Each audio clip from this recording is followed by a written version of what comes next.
अस्सलाम वालेकुम everyone, welcome in the class number 5। और आज का जो हमारा ये सेशन है इसमें हम सीखेंगे कि टूल्स को किस तरह से यूज़ कर सकते हैं ट्रेंड जब भी शिफ्ट हो रहा होता है उसकी कंफर्मेशन के लिए। तो यहाँ पे हमने लास्टली बात की थी कि ट्रेंड शिफ्ट कैसे होता है। डाउन ट्रेंड जब शिफ्ट होगा तो अपने लास्ट लोअर हाई को तोड़ देगा, और एक अप ट्रेंड जब डाउन ट्रेंड में शिफ्ट होगा तो वो लास्ट हायर लो को तोड़ देगा। ये तो आपको समझाया था और आई थिंक सो आपको क्लियर होगा और होना भी चाहिए इन ईच केस। अब सबसे पहला जो टूल है ट्रेंड चेंज को शिफ्ट करने के लिए वो यहाँ पे नज़र आ रहा है जी, स्ट्रक्चर ब्रेक, जिसकी हमने ऑलरेडी बात कर ली है। यानी ये क्या होता है जी, स्ट्रक्चर ब्रेक होता है ये मार्केट अगर ऊपर जा रही थी, ये लास्ट हमारे पास हायर लो है, इसको चेंज कर देना, तोड़ दिया जी। तो यहाँ से सबसे पहला टूल ये है कि स्ट्रक्चर ब्रेक होगा मार्केट का डाउन साइड पे, पहली चीज़। दूसरा हमने लास्टली बात की थी प्रीवियस क्लास में कि यहाँ पे मार्केट एक लोअर हाई बनाएगी, पहले अपना हायर लो ब्रेक करेगी, स्ट्रक्चर ब्रेक करेगी, फिर लोअर हाई बनाएगी, जो यहाँ पे ये बनाया, नहीं ट्रेंड इससे कंफर्म होता है कि शिफ्ट हो गया। इसके बाद volume spike, we will completely ignore this as for now. You guys don't know what is volume, we'll study in the further classes and then deeply discuss it. Divergences क्या होती हैं? On indicators like RSI or MACD. What is MACD? Moving average convergence divergence होता है. And for scalpers, we don't need to add moving averages on our screen until we are trading for long-term purposes like intraday minimum or the swing trades and the positional ones. I'll let you know what is RSI, and now we are going to the screen of the trading view so that we can understand how RSI works. So here we are on the 15 minutes chart, gold USD. Here we have uh, the latest chart here, and let me shift it into the 3 minute. Any time frame you guys can use for checking the divergences. Like price made a new lower low, you have to check the recent lower low and the latest lower high. In this case we have our lower high here. समझ आ रही है पाई को? नहीं आ रही? दस्ते भी जाना नाल नाल। ये आपका लोअर हाई है, ठीक है, because of the recent structure break towards down side. ये आपका एक ऑर्डर ब्लॉक है, एक लोअर हाई है, जो मर्जी इसको कह लें। यानी we are expecting a move toward down side from here to here as this. And now, if we are looking for a reversal, what we will be looking for in this case? तो गौर करने की ज़रूरत है, आंखें खोल के, दिमाग की नसें खोल के देखने की ज़रूरत है। यहाँ पे हमने क्या करना है, पहले तो ये कि अगर मार्केट में हमने बुलिश रिवर्सल देखना तो उसके लिए क्या तरीका कार इस्तेमाल होता है। मार्केट ने क्या किया है, मार्केट ने किया है ये नीचे आई है, एक लो लगाया है, लोअर हाई बनाया है, और ये अगेन रिट्रेसमेंट, और ये अब इसको मैं एक ही मूव लूँगा ऐसे, यानी इसको हम अलहदा से कंसिडर नहीं करेंगे। The reason is there was no clean breakout towards down side, और मार्केट यहाँ पे छोटी सी रिट्रेसमेंट करके वापस नीचे आ गई, एक्चुअल ये एक ही मूव कंसिडर होगी। अच्छा, अब यहाँ पे चूंकि प्राइस ने एक लोअर लो बनाया, right, this is a lower low from here to here, यानी प्राइस क्या कर रही है, नीचे आ रही है। और आर एस आई, यहाँ पे आप इंडिकेटर्स वाले टैब में जाएंगे, इधर आप सर्च करेंगे RELA, रिलेटिव स्ट्रेंथ इंडेक्स नामी ये एक इंडिकेटर आपके पास आ जाएगा। इसके ऊपर आपने क्लिक करना है, आपके चार्ट पे अप्लाई हो जाएगा, like in this case. Now you guys can clearly see here what price have done in the past. Here RSI made a higher high from here to here. Let me use the clear line tool here. We can draw from here to here. So now look, price यहाँ पे थी, ये तकरीबन level है 33, 48, 47 का होगा ये वाला, अभी थोड़ा सा इससे थोड़ा 49 पे है ऊपर है। मार्केट ने क्या किया, नीचे आई है। और RSI बताता क्या है, पहले मुझे ये क्लियर कर लेने दें आपको। यानी एक आप देख रहे हैं ना, किसी चीते का, किसी शेर का मुंह देख रहे हैं, तो आपको ये तो पता होना चाहिए ना कि ये करता क्या है। एक साइड पे हिरन खड़ा हो, एक साइड पे शेर खड़ा हो, आपको भागना हो, आप शेर की तरफ भाग जाएं, आपको पता नहीं है कि दोनों का किरदार क्या है, दोनों करेंगे क्या, तो आप तो वहाँ पे नुकसान ही उठाएंगे ना। तो आपको यहाँ पे पता होना चाहिए कि इस चीज़ का मकसद क्या, करता क्या है, इसका काम क्या है। सब लोग जो हैं अपने ये मैसेज वैसेज बंद रखें, जो मैं सिखा रहा हूँ उसको सीखें। अगर आपको ज़्यादा आता है तो बंद करें स्क्रीन को, चले जाएँ यहाँ से, तोड़ जाएँ, तोड़की लगा जाएँ। लोगों का माइंड डाइवर्ट नहीं करें। If you know this thing might others don't, so please be quiet and just observe the things we are doing. RSI का मतलब रिलेटिव स्ट्रेंथ इंडेक्स। ये प्राइसेस में मोमेंटम की ताकत को बताता है with the comparison of the time, कि over the longer term prices में अगर सेलिंग हुई है तो वो उसमें स्मार्ट मनी कितनी ज़्यादा पावर के साथ इंटेंडेड थी। पिछली 14 कैंडल्स का डाटा एनालाइज करता है। जैसे हम इसकी ये सेटिंग्स पे जाएंगे ना, देखिए सेटिंग पे क्लिक किया, ये RSI लेंथ, पीछे वाली 14 कैंडल, ये जो लेटेस्ट कैंडल है ना, इन 14 कैंडल्स के डाटा को एनालाइज करेगा और ये बताएगा कि यहाँ पे स्ट्रेंथ है या पावर है। अब इसको यूज़ करना किसी ट्रेंड के एंड पे होता है, लास्ट पे या लो पे, वहाँ पे फ़ायदा। रेंजिंग मार्केट में RSI यूज़ करने का फ़ायदा नहीं है। अब जैसे यहाँ पे मैंने देखा है ना, आपको बताया, ये क्या बताता है, मोमेंटम, ताकत बताता है प्राइसेस की, कि ताकत कम हो रही है या ज़्यादा हो रही है। RSI relative strength index basically tells us the power of the prices, the momentum of the prices with the comparison of the time, कि over the longer term prices में स्ट्रेंथ आई है या वीकनेस आई है। यहाँ पे मार्केट में बहुत ज़्यादा वीकनेस थी, बहुत ज़्यादा सेलर्स थे, लेकिन जैसे मार्केट नीचे आई ना तो इस जगह पे सेलर्स कम हो गए। इतने सेलर नहीं थे जितने यहाँ पे है ना, अब इतने यहाँ पे नहीं रह गए। बेशक मार्केट नीचे आ रही है। जैसे आप किसी भी चीज़ की एग्जांपल ले लें, कोई किस चीज़ की एग्जांपल लेना चाहेंगे यहाँ पे, लाइक एक वो होता है ना छोटा सा, वो जो बाज़ारों में नहीं होते, मंडियों में अक्सर आप कोई जानवर वगैरह लेने जाए ना कहीं देखे, तो वो उन्होंने छोटा सा ना एक वो घास को कट करने वाला ना एक रखा होता है, पता नहीं कटर कहते हैं, ग्रास कटर कहते हैं, वो रखा होता है। अब उसकी जो स्पीड है वो आप एक कांस्टेंट रख दें, मतलब वो चल रहा है कि 100 की स्पीड पे चल रहा है, उसके अंदर जितना घास डालेंगे वो उतना ही आगे से कट के वो फेंकेगा ना। उसकी जो छुरियाँ होती हैं आगे, वो उतना ही कट करके वो फेंक रही होती हैं। आपको समझ आ रही है मैं क्या कह रहा हूँ, किस चीज़ की बात कर रहा हूँ? पहले तो मुझे ये बताएं, अगली बात फिर करूँगा, वरना हम किसी और तरीके से इसको टैकल कर लेते हैं। आपके दिमाग में ये कुछ ज़रूरी है।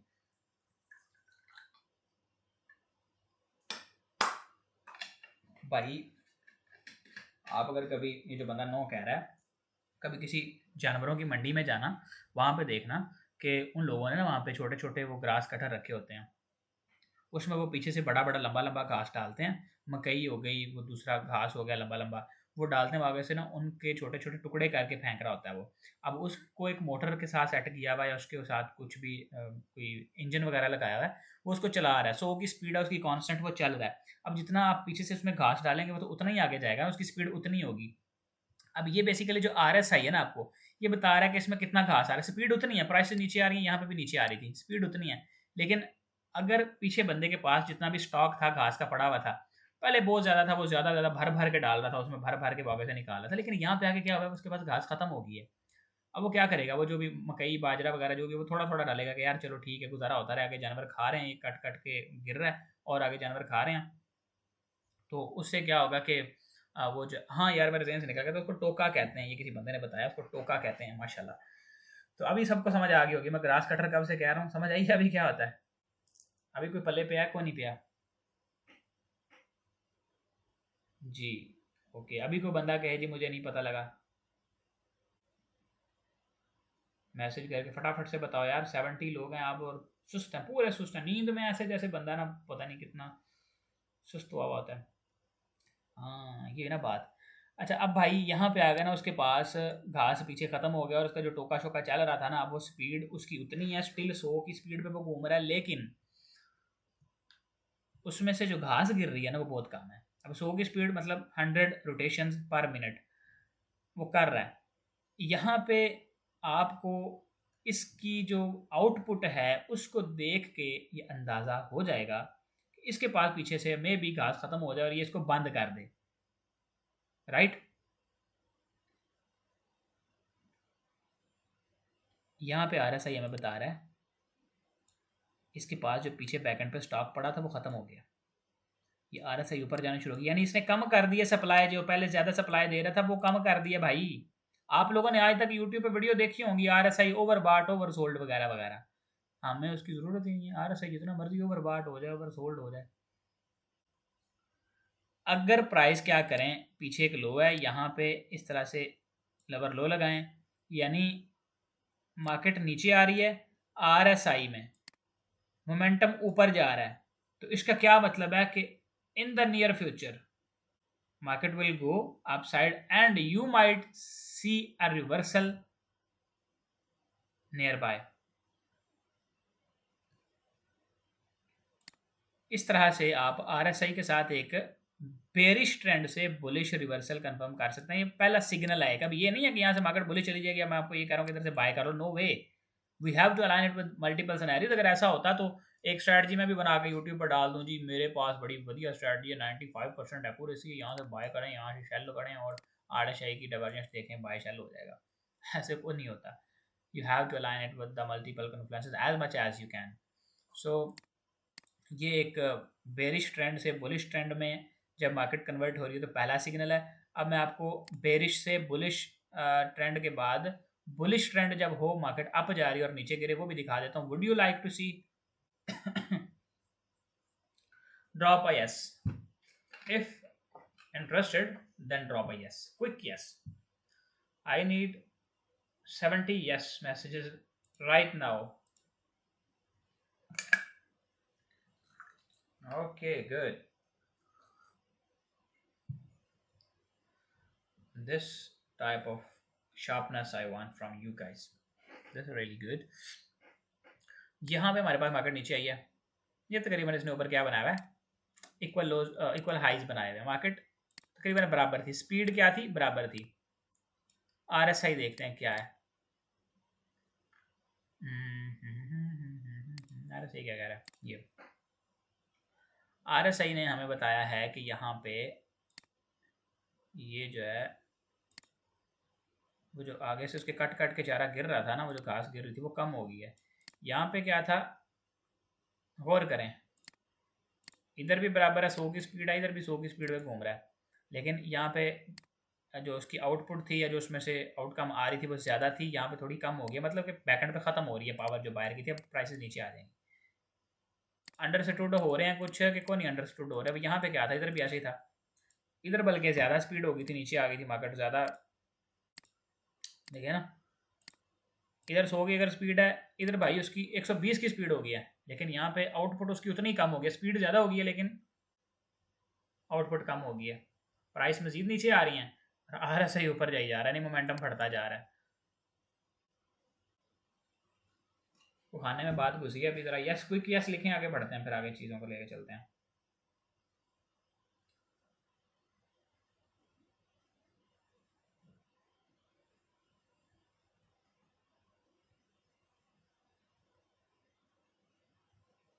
यस,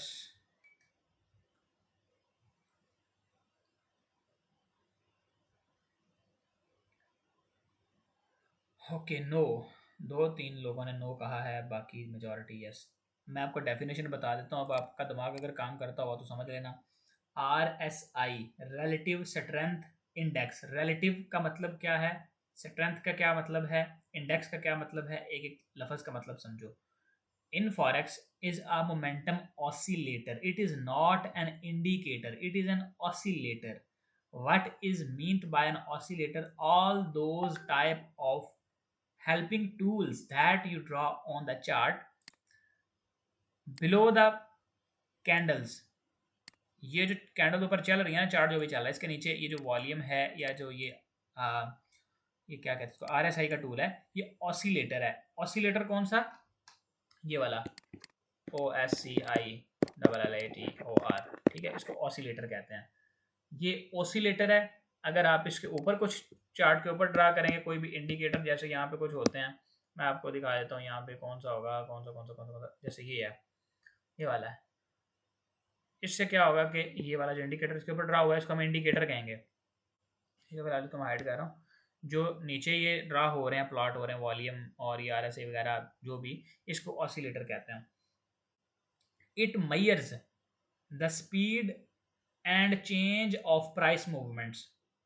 ये क्या मेजर करता है, प्राइसेस की ऊपर या नीचे आने की स्पीड को और कितनी तेजी से प्राइस चेंज हो रही है उसको मेजर करता है। यानी अगर यहाँ पे थी मार्केट, गौर करना, यहाँ पे थी नीचे आ रही थी, 5 मिनट में जी मार्केट नीचे गिर रही थी 50 पिप्स, यहाँ पे है 5 मिनट में नीचे गिर रही है 20 पिप्स, तो क्या होगा, यहाँ पे RSI का जो ऑटोमेटिक स्ट्रेंथ है वो ऊपर जाना शुरू हो जाएगी। यहाँ पे 5 मिनट में 50 पिप नीचे गिर रही थी, लेकिन यहाँ पे वो 5 मिनट में 50 पिप गिर ही नहीं रही है। समझ रहे हो? RSI basically tells us the speed and the change of price movements, and it is used to identify the overbought and the oversold areas in the market, and we also can use it to find the divergences so that we can grab the moves that can happen right after the reversal. और इसमें ये जो नीचे readings नज़र आ रही हैं ना, चलो आपको बता दूं, ये भी वैसे इस काम हमको नहीं करते इतना। ये जो 70 ये है ना, यहाँ पे 80 है, यहाँ पे ये 30 है। अच्छा, इसका जो 70 से जब ये ऊपर होगा, जैसे ये ग्रीन सा होगा ना यहाँ पे, इसको कहते हैं ओवरबॉट, यानी कीमतें खरीद जो है ना उससे भी ज़्यादा महंगा हो गया ये, ठीक है, इसको आप ओवरबॉट कहेंगे। और जब ये 30 से नीचे आ जाए रीडिंग इसकी, ये 20 है ना ऊपर, यहाँ पे 30 है, ये 20, ये 30 से नीचे जब ये होगा तो इसको कहेंगे ओवरसोल्ड, यानी ये बहुत ज़्यादा गिर गया नीचे, इसकी वैल्यू नहीं रही, अब यहाँ से इसको ऊपर उठना चाहिए, ठीक है, ये ओवरसोल्ड के बाद की जो है ना एक्सपेक्टेशन होती है। अभी कुछ खाने में घुसी है बात। We have consumed are 16 minutes on it. RSI में किस तरह से मैंने आपको बेरिश का भी दिखा दिया, बेरिश डाइवर्जेंस फाइंड करनी, और बुलिश डाइवर्जेंस भी दिखा दिया। RSI ने लवर हाई बनाया, यहाँ पे RSI नीचे आई है और प्राइसेस जो हैं वो बुलिश गई हैं। अब आप इसको कहाँ पे यूज़ करेंगे ये भी आपको बताता हूँ, कि बोनस टिप ही है, इसको आप यूज़ करेंगे हमेशा एक रिवर्सल पैटर्न जब बन रहा है, यानी प्राइस बुलिश जा रही है, यहाँ पे जाकर डबल टॉप बन गया, अगर या फिर नीचे आ रही है, यहाँ पे आके डबल बॉटम बन गया। मैं आपको बताऊंगा रिवर्सल पैटर्न के बारे में, अभी उस पर इतना दिमाग पाने की जरूरत नहीं है। RSI भी वैसे इतना भी जो है ना, वो नए बंदों को अगर नहीं समझ आया तो खैर है, छोड़ दें, टेंशन वाली बात नहीं, आगे चीज़ें मजीद कवर करेंगे ना तो ये भी आपको क्लियर हो जाएगा। और ये कोर थी डाइवर्जेंस, अच्छा सपोर्ट एंड रेजिस्टेंस फ्लिप, ये भी आगे पढ़ लेंगे। सपोर्ट एंड रेजिस्टेंस फ्लिप पे पूरा हमारे पास टॉपिक है, तो उसको डिस्कस करेंगे। एक वॉल्यूम स्पाइक और ये सपोर्ट और रेजिस्टेंस फ्लिप, ये दोनों चीज़ें आगे हमने पढ़नी है। अच्छा जी, मॉड्यूल नंबर हमारे पास जो है वो 3 आ गया। 3 नंबर मॉड्यूल में हम क्या करेंगे, market structure and price flow. अच्छा, प्राइस जो है वो किस तरह से फ्लो करती है और मार्केट स्ट्रक्चर क्या होता है, इसके ऊपर भी बात करते हैं।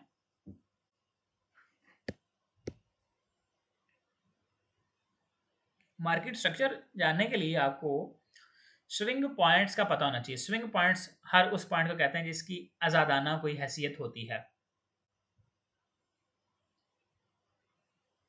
जैसे वर्ल्ड में कह लें कि जी इस वक्त जो कंट्रीज़ हैं वो जी 220 जो है ना वो रिकग्नाइज्ड वर्ल्ड वाइड कंट्रीज़ हैं, जिनको हर दूसरा जो कंट्री है वो रिकग्नाइज करता है ऑफिशियली, पासपोर्ट वगैरह, वीज़ा वगैरह वहाँ के हमें मिल सकते हैं। लेकिन कुछ ऐसे ट्राइब्स भी हैं किसी भी कोई हिली एरियाज़ में, किसी कोई डेजर्ट्स में, जो रिकग्नाइज नहीं है, एज अ कंट्री रिकग्नाइज नहीं है। वो भी हैं लोग, वो बस रहे हैं कहीं ना कहीं पे। आप वहाँ पे जाएंगे, उनके घर छीनने की कोशिश करेंगे, रेजिस्टेंस आएगी वहाँ से, वो लोग नहीं रहने देंगे आपको अपने घरों में, लेकिन they are not officially recognized as a country. Are you getting my point? Drop a yes, quick yes. एक कंट्री में और एक किसी भी कबीले में क्या फ़र्क होता है?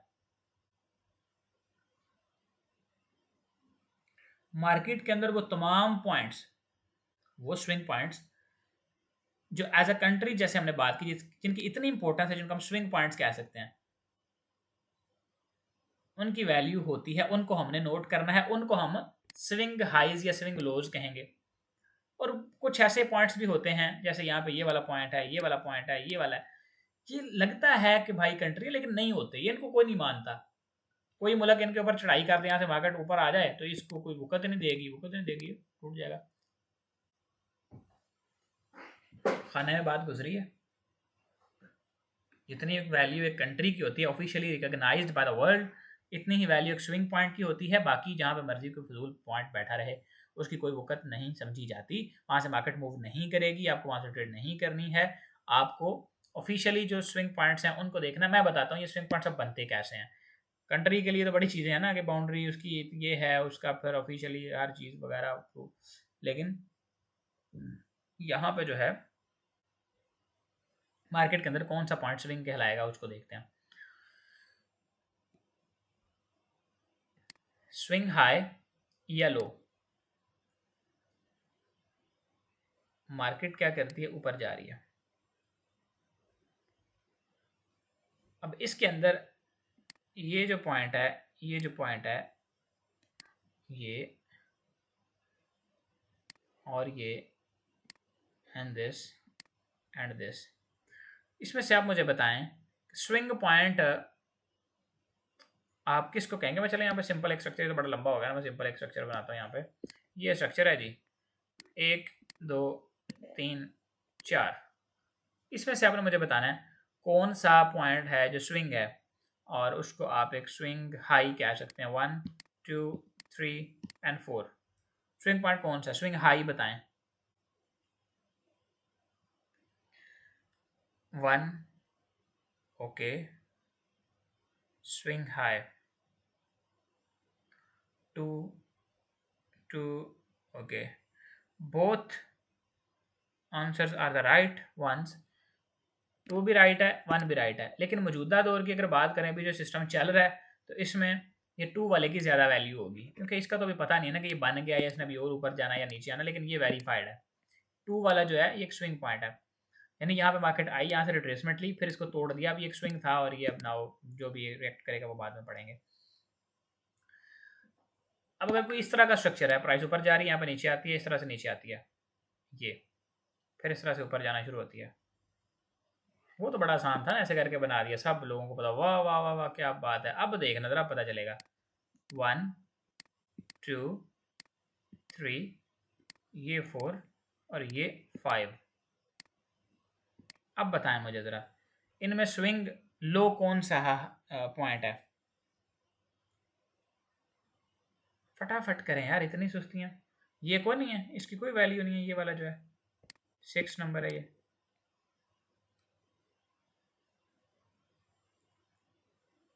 जल्दी करें ज़रा, फटाफट बताएं।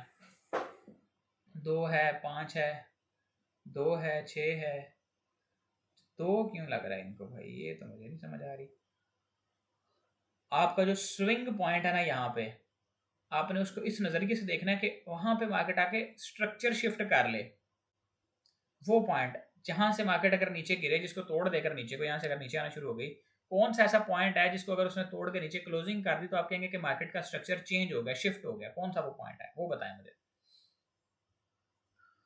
1 3 5, ये पता नहीं क्या गिनतियां से खेल रहे हैं भाई, ये 5 नंबर पॉइंट है जो एज अ स्विंग यूज होगा आपका, ठीक है। बाकी यहाँ पे बाय मिलती है नहीं मिलती, यहाँ पे मिलती है नहीं मिलती, ये अलग कहानी है, ये बाद में बढ़े। Swing point is the crucial point, जिसको आप किसी को कह लेंगे, जैसे इंसान की बॉडी में नब्ज होती है ना, पल्स होती है, इस तरह ये एक मार्केट के अंदर जो स्विंग पॉइंट्स होते हैं वो मार्केट के नोड्स होते हैं, जहाँ पे स्ट्रक्चर शिफ्ट या चेंज होता है, वो पॉइंट्स ज़रूरी होते हैं जानना।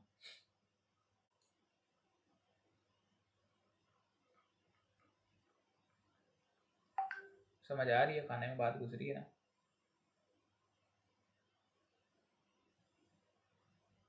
ओके परफेक्ट, ठीक है। अब ये नेचुरल स्विंग पॉइंट्स होते हैं, इनको हमने पहचानना है। और ब्रेक ऑफ स्ट्रक्चर, अच्छा इधर ना ये 5 नंबर ही था। जब भी मार्केट देखें, मैं आपको बता देता हूँ, नीचे आ रही है ना, लेट्स सपोज यहाँ पे इस तरह से करती है, इस तरह से, इस तरह करके ये आगे नीचे। अब ये वाला पॉइंट, ये वाला, ये इनमें से आपने सबसे टॉप वाला पॉइंट लेना है एज अ स्विंग। ये लोअर हाई आपका होगा, ये वाला लोअर हाई नहीं है, इसको लेना है आपने,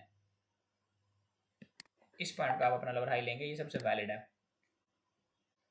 हाँ एक चीज़ है, अगर ये थोड़ा सा ऊपर हो, इस तरह से यहाँ पे हो, फिर आप इसी को ले लें।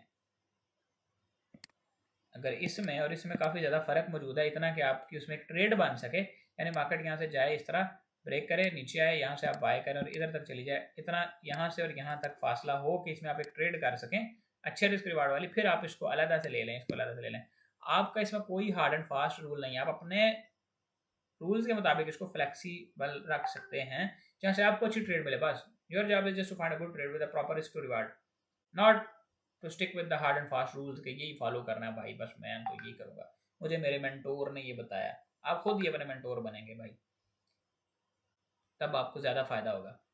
अब देखें, आपको मैंने ये बताया भाई जी ठीक है, उसको कॉपी नहीं करना, बताया क्या मुझे इससे फायदा होगा अगर मैं यहाँ पे एंट्री लगा रहा हूँ तो मुझे अच्छा रिस्क रिवार्ड मिल रहा है, फिर आपने एंट्री करनी है। माइंडसेट ये वाला आपने लेके चलना है, आप खुद ही अपने मेंटोर हैं भाई। Believe in your self. Okay, normally पता क्या होता है, लोगों को माइंडसेट इस तरह का बनाया जाता है कि यार आप नहीं कर सकते, आपने हमेशा हमसे पूछना है, ये करना है वो करना है, लेकिन आपको एटलीस्ट कॉन्फिडेंस तो देना यार, जो करने वाले हैं जो कर सकते हैं वो तो करें ना। बाकी यहाँ पे है स्विंग हाई या low, natural turning points in price, वही जो मैंने आपको बताया कि जैसे कंट्रीज ऑफिशियली रिकग्नाइज उनकी वैल्यू होती है, तो ये टर्निंग पॉइंट है, यानी प्राइस इस तरह से अगर बुलिश जा रही है तो इसका स्विंग पॉइंट है ना ये वाला, प्राइस अगर यहाँ से नीचे आ रही है तो ये टर्निंग पॉइंट है, यहाँ से इसको वापस ऊपर जाना चाहिए, मुड़ना चाहिए ऊपर को, ठीक है, this is what we can call swing point. अगर डाउन ट्रेंड है ये एक स्विंग पॉइंट है, मार्केट अगर ऊपर आ रही है तो ये वो पॉइंट है जहाँ से इसको दोबारा नीचे गिरना चाहिए। अब आप लोगों के दिन में सवाल आता है यार ये टर्निंग पॉइंट है तो फिर मार्केट या तो बुलिश ही जाती रहे या फिर बेरिश ही आती रहे, ऐसा है किसी के दिन में सवाल? यस और नो करें जरा। अच्छा यहाँ पे देखें है ब्रेक ऑफ स्ट्रक्चर हमारे पास,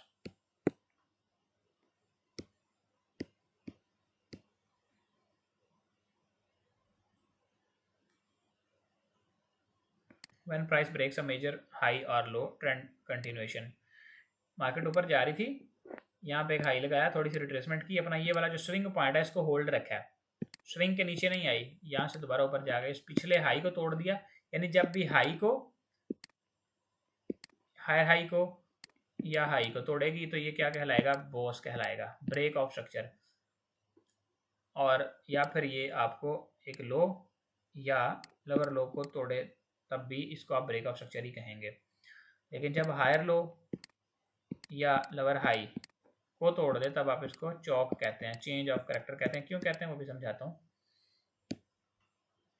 जैसे देखें मार्केट नीचे आ रही थी, एक लो लगाया इसने, थोड़ी सी रिट्रेसमेंट की, यहाँ से दोबारा एक लो लगाया, अब एक ब्रेक ऑफ स्ट्रक्चर होने के लिए ना दो कैंडल्स का नीचे क्लोज होना जरूरी है। देखें यहाँ पे ये विक थी और इस ग्रीन कैंडल की विक ने नीचे को तोड़ा हुआ है इसका लो, हमने इसको बॉस नहीं कहा, हमने ये लाइन नीली जो लाइन है यहाँ तक रखी है, यानी कि जो वैलिड ब्रेक ऑफ स्ट्रक्चर है ना, प्राइस अगर इस तरह से नीचे आ रही है, ये एक पॉइंट है, ये सपोर्ट है, इसके नीचे आके एक कैंडल क्लोज हो, दूसरी फिर ऐसे क्लोज हो, इसको कहेंगे प्रॉपर ब्रेक ऑफ स्ट्रक्चर।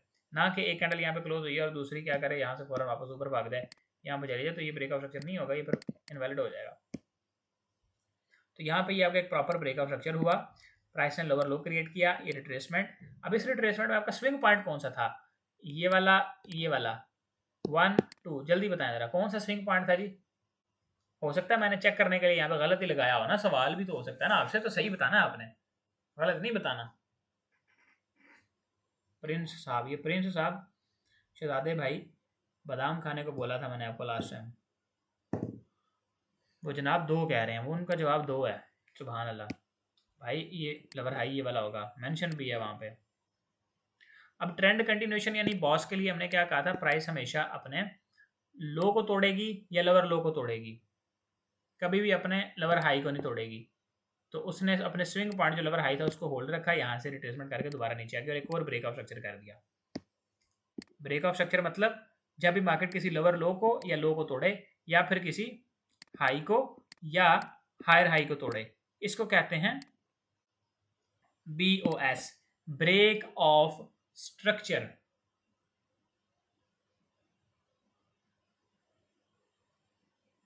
समझ रहे हो? अच्छा गलती से 2 प्रेस हुआ प्रिंस, कोई बात नहीं है, खैर है। अगर लवर हाई को ब्रेक कर दे तो उसको क्या बोलेंगे बताता हूँ, जरा हौसला रखो, जरा सब्र करो। नीचे वाली एग्जांपल जरा देखो ना, ये क्या, मार्केट लवर हाई था, एक नीचे आई, लोअर लो लगाया, लवर हाई था, फिर नीचे लवर लो बना, यानी ब्रेक ऑफ स्ट्रक्चर यहाँ पे एक प्रॉपर हो गया ना, ये 2 कैंडल नीचे क्लोज हैं 1 and 2, तो ये एक ब्रेक ऑफ स्ट्रक्चर है, यहाँ पे मेंशन नहीं है, दैट्स अनदर थिंग, लेकिन this is a break of structure. इसी वजह से तो नया लोअर लो क्रिएट हुआ है ना, जैसे यहाँ पे लो था और ये फिर एक लोअर लो आया। Now the important thing is जैसे ही प्राइस ने अपने लेवल हाई के ऊपर जाके क्लोज किया, ब्रेक किया, तो ये चेंज ऑफ कैरेक्टर डन हो गया। चेंज ऑफ कैरेक्टर किसको कहते हैं? चेंज ऑफ कैरेक्टर से क्या मुराद है? ब्रेक ऑफ स्ट्रक्चर से क्या मुराद है? एक बंदा है, वो एक रास्ते पे जा रहा है, एक सड़क है, उस पर चल रहा है, वो यहाँ पे कोई जंप आ गया, फिर यहाँ पे जंप आ गया, इस तरह से। अब उसने एक छलांग यहाँ से लगाई, नॉर्मल यहाँ पे चलना शुरू हो गया। हम एक इस तरह से आइडियल से एग्जांपल ले लेते हैं। ये एक जंप आया, फिर ये जो है ना हमवार सतह आ गई, फिर ये इस तरह से वार, फिर यहाँ पे चल रहा है वो, फिर हॉरिजॉन्टल, फिर ये एक जंप आ गया। इसको कहते हैं ब्रेक किया, ब्रेक किया, ब्रेक किया, ब्रेक ऑफ स्ट्रक्चर। बंदा यहाँ से चलता जा रहा था, उसने छलांग लगाई आगे को, इधर आ गया, ये ब्रेक ऑफ स्ट्रक्चर है। यहाँ पे छलांग लगाई, इधर आ गया, यानी एक हर्डल थी रास्ते में, उसने उसको पार कर लिया है, उस रेजिस्टेंस को तोड़ दिया है। चाहे वो अब इधर से इधर को जा रहा हो, यानी बुलिश जा रहा हो, या फिर राइट से लेफ्ट आ रहा हो, यानी बेरिश हो, कोई भी ट्रेंड हो रास्ते में, जो भी रुकावट आए वो उसको पार कर ले, उसको कहते हैं ब्रेक ऑफ स्ट्रक्चर। लेकिन जब आप देखें कि बंदा जा रहा था इधर को, आगे उसको जंप दिखा है, उसने क्या किया, इधर आके वो वापस मुड़ गया, इधर को पीछे को मुड़ गया, जंप देके पीछे को मुड़ गया, और पीछे को इतना मुड़ा है कि जाके उसने पीछे वाला जंप भी क्रॉस कर दिया। यानी कि ये रास्ता था, इसका नीचे को आ रहा था ये, अब इधर से एक जंप आया, इसको क्या करना चाहिए था, नीचे क्रॉस करना चाहिए था मजीद, लेकिन इस जंप से इसने वापस ऊपर को दौड़ लगा ली, और जब पीछे वाला जंप क्रॉस किया था ना यहाँ पे, ये इसके भी ऊपर से इसने जो है ना छलांग लगा के इसको ऊपर को तोड़ दिया, वापस चला गया। यानी इसको कहते हैं चेंज ऑफ कैरेक्टर, किरदार बदल लेना। एक बंदा बहुत नेक है, बहुत अच्छा, वो अचानक से जो है ना वो खराबियां करना शुरू हो जाता है, तो उसने अपना किरदार बदल लिया। एक बंदा इधर को जा रहा था, आगे जंप आया, उसने क्रॉस किया, छलांग लगाई, इधर आ गया, इसको कहेंगे ब्रेक ऑफ स्ट्रक्चर। अपने रास्ते पे चल रहा है, वो ब्रेक कर रहा है हर आने वाली हर्डल को, लेकिन एक जंप आगे उसने देखा वो बड़ा सा है, अब वहां से वापस मुड़ा, जो पीछे छोटे छोटे जंप क्रॉस करके आया था ना, उनको भी ब्रेक करके उनके ऊपर से छलांग लगा के वापस आना शुरू हो गया। तो जैसे इसने पहला जंप क्रॉस किया उल्टी सीमत में, उसको कहते हैं चेंज ऑफ कैरेक्टर। जैसे पहला जंप ये लेवल हाई था, इसको चेंज ऑफ कैरेक्टर कहते हैं। अब चेंज ऑफ कैरेक्टर कहाँ पे होता है? जब भी मार्केट किसी लेवल हाई को या किसी हायर लो को ब्रेक करती है।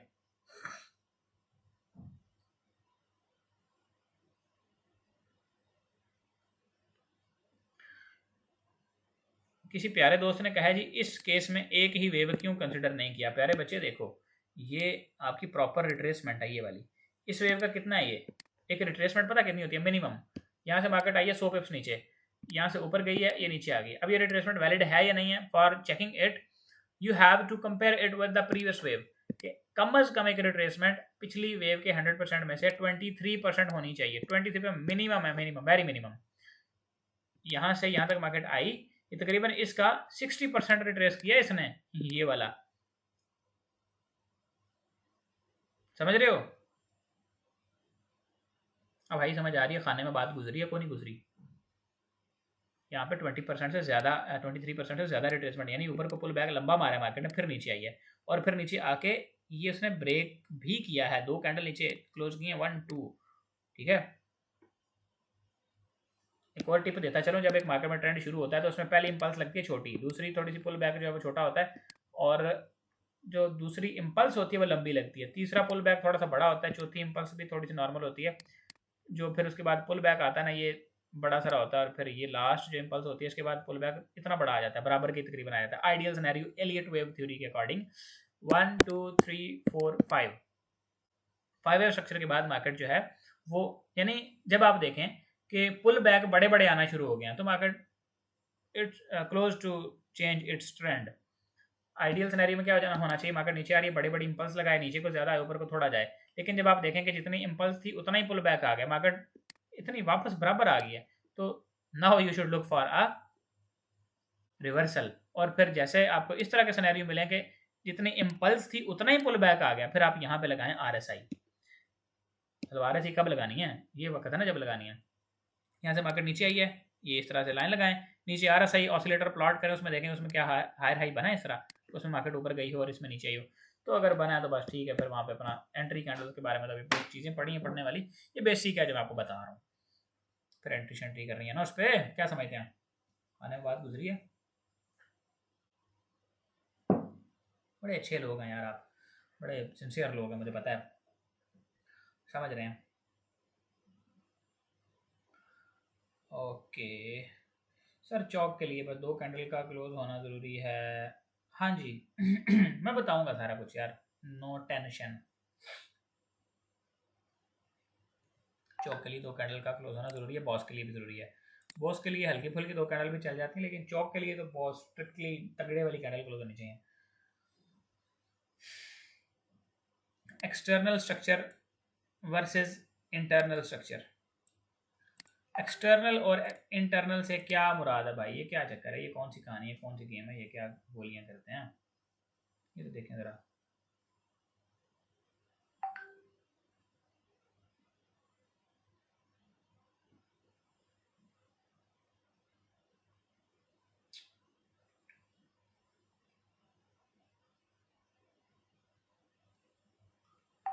इसको थोड़ा सा करीब कर लेते हैं। अच्छा, एक्सटर्नल स्ट्रक्चर क्या होता है? Big market trend, higher high, higher low, lower high या लोअर लो। यहाँ पर ये मेंशन है कि अगर आपके पास है अप ट्रेंड तो उसमें क्या होंगे? हमेशा हायर हाइज होंगे, हायर लोज होंगे।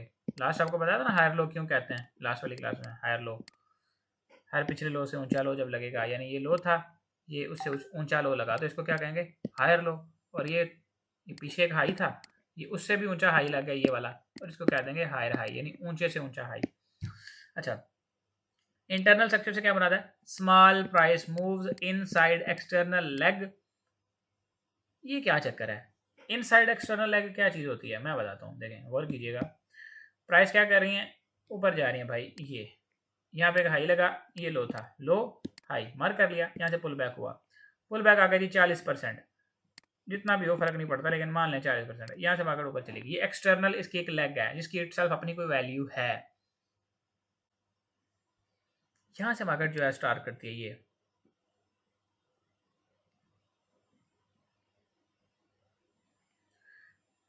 एक्सटर्नल लेग कहाँ से स्टार्ट हुई है? यहाँ से यहाँ तक है।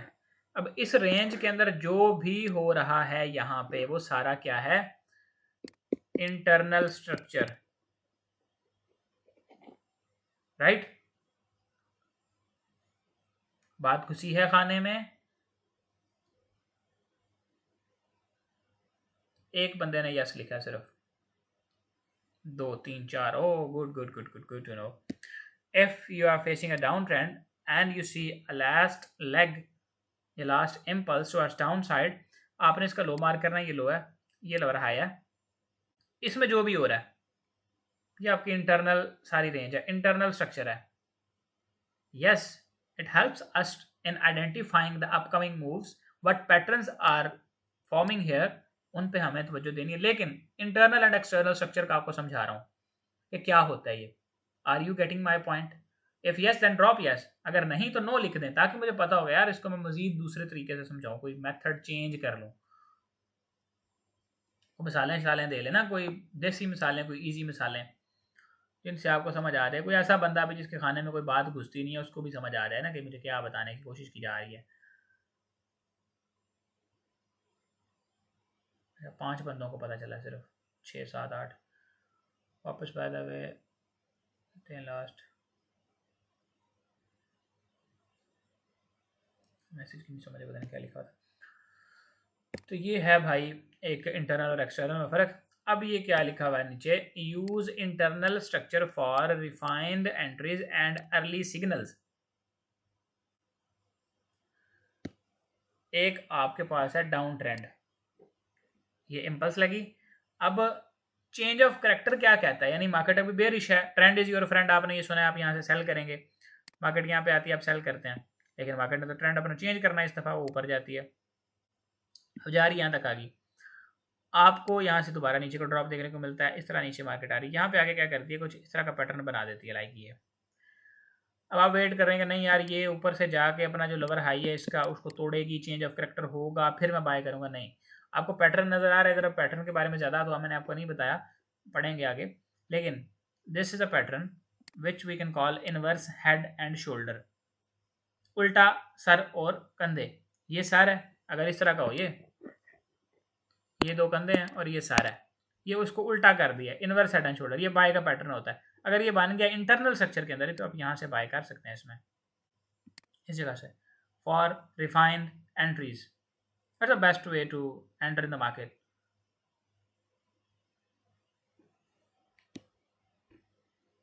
and the blue line shows here the external structure and the green one showing the internal structure.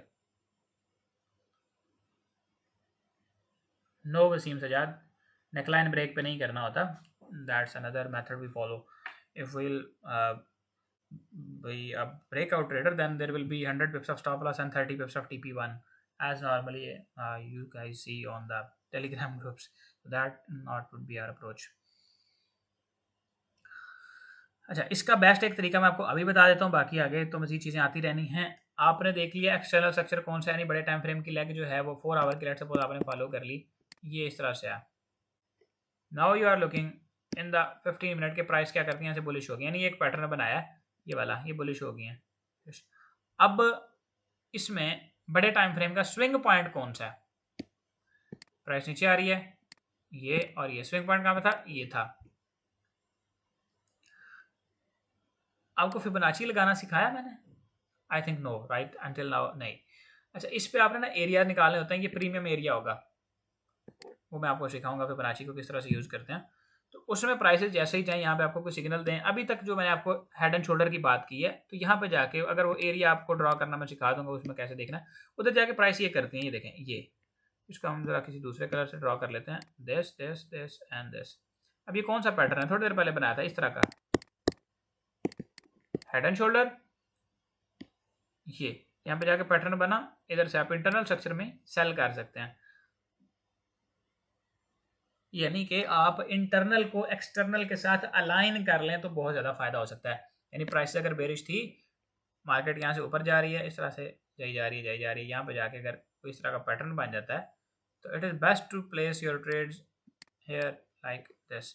Market already बड़े टाइम फ्रेम में क्या है, बेरिश है, नीचे का ब्रेकआउट स्ट्रक्चर यहाँ पे हुआ था, ये क्या था आपका लोअर हाई, और मार्केट ने इसको ऊपर को तोड़ा नहीं है, बल्कि इसको स्वीप करके एक पैटर्न बना दिया सेल का. तो कंफर्म है कि मार्केट अब नीचे जाएगी, तो आप यहाँ से इसमें सेल करेंगे और लंबा प्रॉफिट खींचेंगे.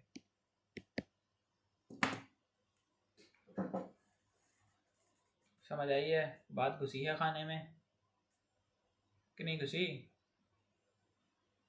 जल्दी जल्दी बताओ यार,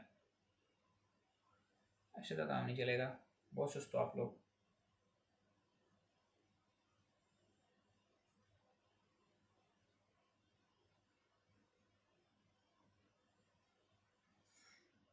यस सर. अच्छा चलें आगे चलते हैं. एक्सपेंशन, रिट्रेसमेंट या रिवर्सल,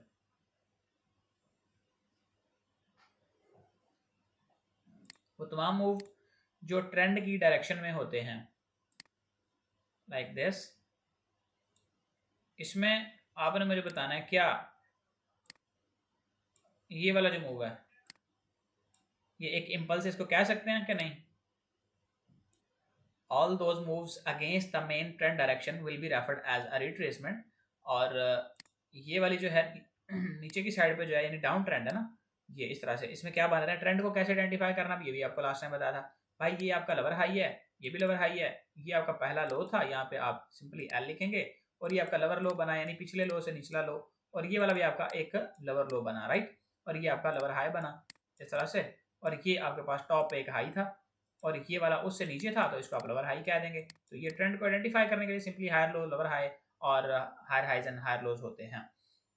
अब यहाँ पे जो एक्सपेंशन होती है या फिर इम्पल्स होती है, उसको आप ट्रेंड की डायरेक्शन में देखते हैं, strong move in trend direction, और इसके साथ जो रिट्रेसमेंट है ये टेम्परेरी पुल बैक होता है, back towards the lower high अगर डाउन ट्रेंड है, एंड अगर अप ट्रेंड है तो बैक टुवर्ड्स हायर लो. यानी ये मार्केट देखें यहाँ से ऊपर को गई है ना, इस जगह से ऊपर को, यानी पिछले हाई की तरफ ये पुल बैक है, और यहाँ से भी ये ऊपर को गई है तो पिछले हाई की तरफ ये, यानी पिछला जो यहाँ पे ये लोअर हाई बना हुआ है इसकी तरफ पुल बैक है. और अगर एक ट्रेंड है अप साइड पे, तो उसमें जो पुल बैक आएगा ये पिछले हायर लो की तरफ, ठीक है. ये मार्केट नीचे की तरफ आएगी, पुल बैक होगा, पीछे को खींचेगी, इसको कहते हैं पुल बैक, ठीक है. This is a smaller move as compare to the impulse, and it should be ideally with the lower volume share में थोड़ा यार स्मॉल कैंडल वगैरह के साथ होना चाहिए. आगे पढ़ा दूंगा आपको, अभी बस सादा सादा पढ़ें. अच्छा जी, अब आपको चेंज ऑफ करेक्टर की बताई थी मैंने थोड़ी देर पहले बात. यहाँ पे क्या है, मार्केट इस तरह से डाउन आ रही है, ये आपके पास एक इम्पल्स लगी यहाँ से डाउन साइड पे, ये एक लोअर हाई था। अब इधर काबिल गौर बात ये है, प्राइस ने क्या किया है, trend shift after structure break, ये एक एक्सपेंशन है, यहाँ पे मेंशन है एक्सपेंशन, नीचे को लगी है इम्पल्स, उसके बाद प्राइस ऊपर जाती हैं, ये पुल बैक बनाती हैं। हालांकि इनको क्या करना चाहिए था, क्योंकि ट्रेंड डाउन है, मार्केट को क्या करना चाहिए था, यहाँ से भी एक नई इम्पल्स लगानी चाहिए थी नीचे को, if it has to continue the previous trend direction, but it does not. What it does, यहाँ पे नीचे आने के बजाय देखें साइन मिल रहा है ना प्रॉपर, वो जो कैंडल आपको बताई थी मैंने, ड्रैगन फ्लाई डोजी ये बनी हुई है, रिजेक्शन कैंडल बनी हुई है, ग्रेवस्टोन डोजी बनी हुई है, इसी तरह के कुछ साइंस बताए थे, might you guys ever remember, याद है? कौन नहीं याद? यस और नो तो लिख दिया करें यार, इतने सुस्त तो नहीं हुआ करें। अच्छा, ये पैटर्न क्या बना, पुल बैक पैटर्न बन गया। हालांकि इसको कंटिन्यू रखना चाहिए था, ये नहीं रख पाया, वीक हो गया, फेल हो गए यहाँ पे सेलर इसको कंटिन्यू करवाने में, दैट्स वाई यहाँ से प्राइसेस अपसाइड कंटिन्यू होना शुरू होगी और ये पुल बैक की जो वेव है ये फेल हो गई नीचे को एक एक्सपेंशन लगाने में। यानी इस पॉइंट ने क्या बनना था फिर हमारे पास, इसने बनना था लोअर हाई। अगर मार्केट नीचे चली जाती, इस तरह से था ना ये स्ट्रक्चर इस तरह, तो इस पॉइंट में हमारे पास लोअर हाई रहना था और एक लोअर हाई हमारे पास ये था ऊपर, तो इस तरह से स्ट्रक्चर चलना था, लेकिन वो इधर आके फेल हो गई, उसने पुल बैक बनाया और यहाँ पे वो जा रही है ऊपर। This is how market changes its direction. और ये रियल चार्ट की जो गोल्ड की है वो यहाँ पे, मतलब जितनी भी इसमें स्क्रीनशॉट्स आप देखेंगे ना, ये सारे ये गोल्ड के चार्ट के ऊपर से लिए गए स्क्रीनशॉट्स हैं। कोई भी मतलब लग भी रहा है वैसे भी सेल्फ डिजाइंड नहीं है सारे। देखें ये जो रेड डॉट्स नजर आ रहा है, ये नेक्स्ट कैंडल अभी स्टार्ट हुई थी इसमें, ये तो ये सारी जो है ना वो गोल्ड की ही चीज़ें हैं। और आपको इसको अगर गोल्ड में अप्लाई करना है तो be confident, no issues at all. और ये यहाँ पे आपको क्लियर एक वो गैप अप नज़र आ रहा है। अच्छा खैर, अब बात करते हैं लिक्विडिटी प्लस स्ट्रक्चर इंटरप्ले। नहीं, मेरे ख्याल से लिक्विडिटी एक ऐसा कॉन्सेप्ट है जिसको हमें अलग रखना चाहिए, इसको कल पढ़ेंगे। आज सिर्फ आपका काम पता क्या है, आप पढ़ें इंटरनल और एक्सटर्नल स्ट्रक्चर को। मैं आपको कोई रियल उसके ऊपर चार्ट ब्रेक तो दिखा देता हूँ। इंटरनल और एक्सटर्नल स्ट्रक्चर को देखें, एंड उसके साथ साथ आपने ये जो RSI का मैंने आपको बताया ना, वो आपने उसके ऊपर जाकर ना चार्ट के ऊपर देखना है, रिवर्सल जहाँ से ट्रेंड शिफ्ट हुआ है वहाँ पे RSI ने क्या काम किया, और उसके बाद lower highs, higher lows and lower lows and lower highs, इनको मार्क करें। अब चार्ट के ऊपर आते हैं, यहाँ पर मैं आपको कुछ दिखाता हूँ किस तरह से आपने स्विंग पॉइंट्स को लेना है।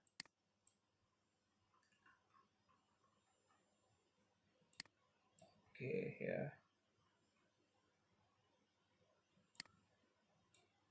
स्विंग पॉइंट्स के लिए आप क्या करेंगे, जैसे कि एक स्विंग पॉइंट लिया हुआ ना हमने, तो अब यहाँ पे क्या है कि प्राइसेस एक पुल बैक पैटर्न बना के ऊपर जा रही है नीचे, यानी कि इतनी ज़्यादा रेंज करके ऊपर जा रही हैं। अब क्या है कि यहाँ से हमें सेल करना चाहिए, इस जगह से एक ऑर्डर ब्लॉक है जी, सेल करते हैं जी, वाह बड़ी अच्छी सेल होगी। We have to be cautious here, over cautious, यहाँ पे सेल नहीं करना। लेवल है यहाँ पे, सिग्नल बनेगा तो सेल करेंगे, बगैर सिग्नल के यहाँ सेल नहीं करना। This is the level where we can go sell, go in sell with the limit order. अगर यहाँ पे प्राइसेस सीधी ऊपर चली जाती हैं तो फिर सीधी नीचे आ जाएंगी। अब यहाँ पे इस लेवल के ना चलने की वजह यह है कि प्राइसेस ने ये किया हुआ है, ये